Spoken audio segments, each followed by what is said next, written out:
आंतरिक संरचना। ठीक है, तो सबसे पहले जो देखते हैं नीचे की साइड जो है ये पेडिकल, ये वाला, तो पेडिकल को हम हिंदी में कहते हैं पुष्प ग्रंथ। ठीक है, पुष्प ग्रंथ। तो पेडिकल होता है पुष्प ग्रंथ। तो पुष्प की वह डंडी, ठीक है, पुष्प की वह डंडी जिसमें पुष्प लगा रहता है उसे हम कहते हैं पुष्प ग्रंथ।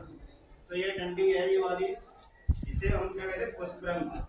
और पुष्प ग्रंथ के ऊपर जो थैले जैसे संरचना थैले के आकार की, ठीक है, जो हरे रंग की होती है थैले के आकार की, जिसे हम कहते हैं थैलेमस। ठीक है, थैलेमस हिंदी में कहते हैं पुष्पासन। ठीक है, पुष्पासन। अब देखते हैं ये वाले कैलिक्स, इन्हें कहते हैं बाह्यदल पुंज। ठीक है, बाह्यदल पुंज हिंदी में। और ये वाले हैं जिन्हें कहते हैं हम कोरोला, इन्हें कहते हैं दल पुंज। ठीक है, दल पुंज। यह पुष्प के सबसे आकर्षक भाग होते हैं, सबसे आकर्षक भाग, यानी इससे दल पुंज के द्वारा ही जो दल होती है इनके द्वारा ही पुष्प आकर्षक या सुंदर दिखाई देता है। ठीक है, ये कैसे होते हैं, रंग बिरंगी होती हैं। ठीक है, रंग बिरंगी।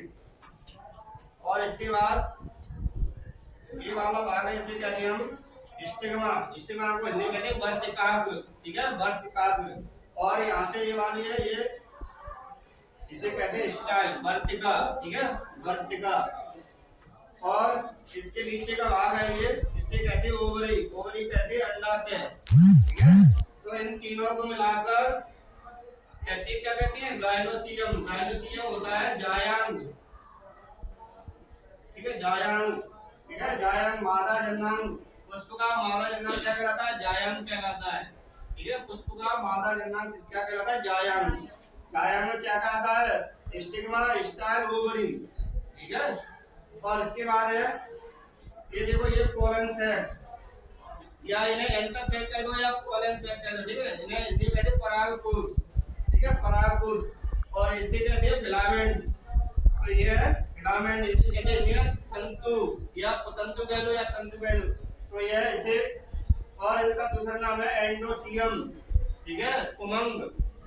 ठीक है, जो पुष्प का नर जनांग होता है, पुष्प का नर जनांग, इसे क्या कहते हैं, एंड्रोसियम।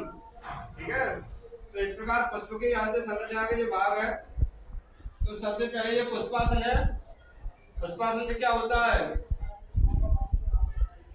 यानी जो वे फल जिनका अंडाशय से ना होकर, ठीक है, विकसित ना होकर पुष्प के किसी अन्य भाग से विकसित होती है, ऐसे बनाव को क्या कहते हैं, आवासीय बल या असत्य बल। तो सेब कैसा बल है, असत्य बल या आवासीय बल।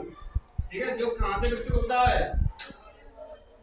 यानी पुष्पासन से। ठीक है, जो पुष्पासन से विकसित होने वाले फल क्या है, सेब।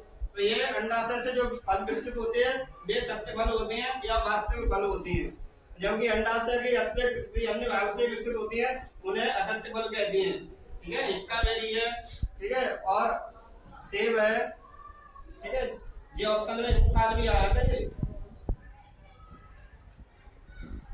और ये जनन में भाग नहीं लेती हैं, दल है, दलपुंज है, दलपुंज है, बाह्यदलपुंज है, ये जनन के लिए सहायक होती है लेकिन जनन में भाग नहीं लेती हैं। ठीक है, जनन के लिए सहायक होती हैं।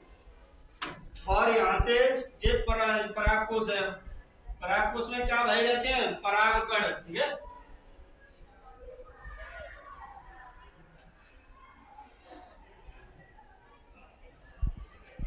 परागकोश में क्या होता है, 4 लघुबीजांड धानियां होती, 4 ये लघुबीजांड धानियां हैं। लघुबीजांड धानियों में भाई रहते परागकण, ऐसे परागकण। ठीक है, एक परागकोश में कितनी लघुबीजांड धानियां होती, 4। ठीक है, और लघुबीजांड धानियों में कितनी परत होती हैं, 3 परत होती है। ठीक है, 3। तो जो अंतिम परत होती है उसे हम टेपिडम कहते हैं। ठीक है, टेपिडम। टेपिडम का कार्य बताया था, विकासशील परागकणों को भोजन प्रदान करना या पोषण प्रदान करना। ठीक है, और यहाँ से देखो परागकोश से परागकणों का वर्तिकाग्र में पहुंचना ही परागण कहलाता है। ठीक है, तो इसे इंग्लिश में कहते हैं पॉलिनेशन। पॉलिनेशन यानी परागकोश से परागकणों का वर्तिकाग्र में पहुंचना ही पॉलिनेशन या परागण कहलाता है। ठीक है, परागण दो प्रकार का होता है, सेल्फ पॉलिनेशन और क्रॉस पॉलिनेशन।